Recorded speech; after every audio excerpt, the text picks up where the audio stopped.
On Maruti Suzuki presents ESPN Cricinfo T20 Timeout powered by Intel. We're looking ahead to the game between the Punjab Kings and the Kolkata Knight Riders. Joining me shortly, Sanjay Manjrekar and Daniel Vettori.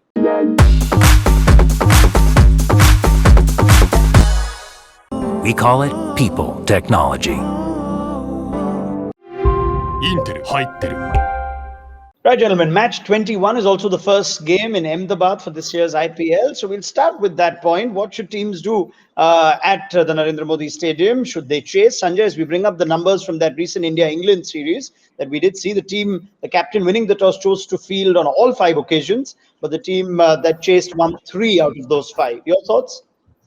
See, winning the toss is not a guarantee of a win as well. You've got to sort of win the toss and do the things right as well. Night game, place like Ahmedabad, where you expect the pitch to be a belter. We've seen that in the white ball version of that India-England series, that the pitch was a batting beauty. So it's a no-brainer. Team winning the toss would want to field first and chase at Ahmedabad. Dan, thoughts? There was a tough chase that Punjab saw through over Mumbai, and Kolkata, on the other hand, not a lot seems to be going right for them. It may take 1 or 2 games for teams to get a feel for it, but they'll read a lot into that recent England-Indian series, and like Sanjay said, I think they'll follow that recent form and look to field first and get a feel for that wicket. So expect whoever wins the toss to want to bowl. All right. Now, Kolkata Knight Riders in general. Our next point is about their power play approach, and it's something that their head coach Brendan McCullum did touch upon in the last game against Rajasthan. As we look at their power play scores, Dan, that 45 for 5, but before that they were 31 for 5. These are power play scores. Against Chennai, seem to have had an impact or a hangover in the next game, where they just managed 25 for the loss of 1 wicket against Rajasthan. They've got Shubman Gill, they've got Rahul Tripathi, but they also have Sunil Narayan now. How can they change or address their power play issues?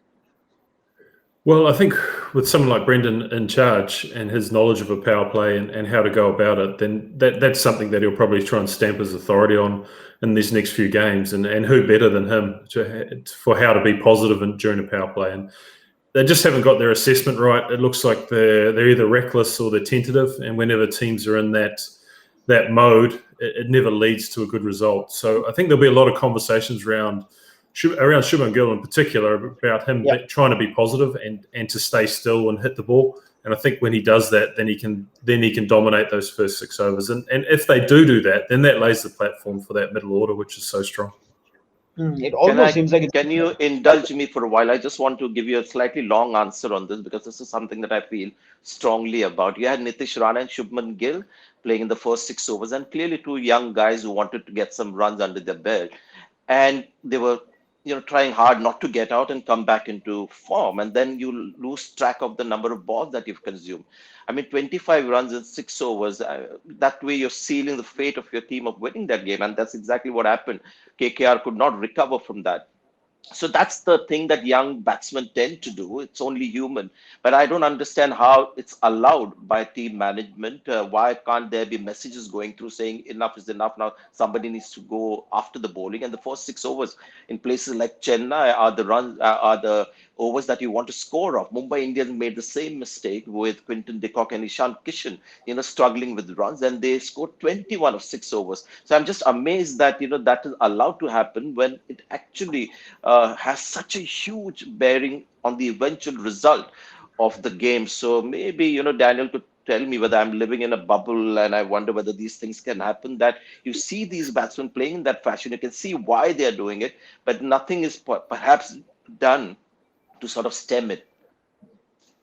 Well, I can give an actual real life experience of it all, where I played in a 5-over game for my domestic team, and we were chasing 34 in that 5 overs, and I was one of the opening batsmen, and we walked off 26 for none, losing the game by 8 runs. And I still to this day have not lived that down. So maybe I'm the wrong person to talk to about this, but it is a sense of frustration for a management, for a captain on the sideline as well, to see 2 young players struggling. And I think you're right sometimes that there's almost a lack of coaching that goes on, because you want to leave players to find out themselves, to work it out themselves. But when it's as important as an IPL game, when a team has been struggling, then there has to be probably some influence from the captain, from the coach, to give those 2 batsmen out their direction, and also to give them confidence as well. Because the last thing you want is a message run out to say, hurry up and get on with it. You want that message to give them some direction and some confidence from the dugout that group of guys is still backing those two youngish openers out there.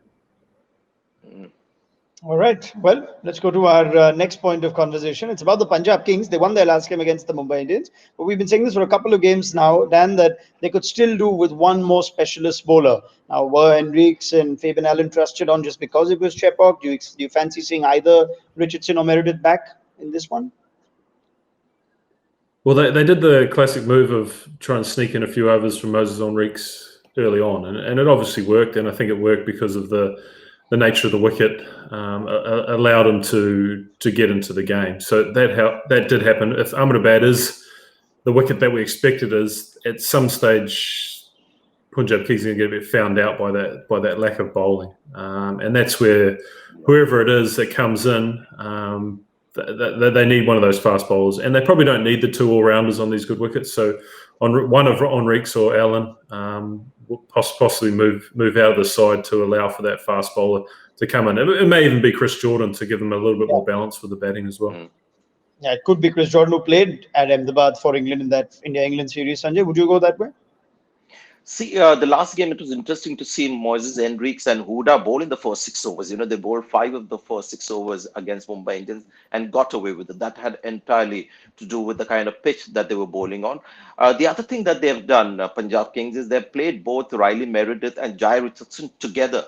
And both have been dropped at the same time. I'd like to see one of those two bowlers playing, and especially at Ahmedabad, you want some serious, bowling rather than, bit of this and bit of that you get with Moises Henriques. So they need to have a pure, frontline seam bowler at Ahmedabad, and either they get in Jai, Riley, or Chris Jordan. But that's a change that they should certainly make, considering that the pitch is going to be completely different. All right, Sanjay Manjrekar, Daryl Vettori, thank you very much. This was our preview to the game between Punjab and Kolkata on Maruti Suzuki Presents ESPN Cricinfo T20 Timeout, powered by Intel.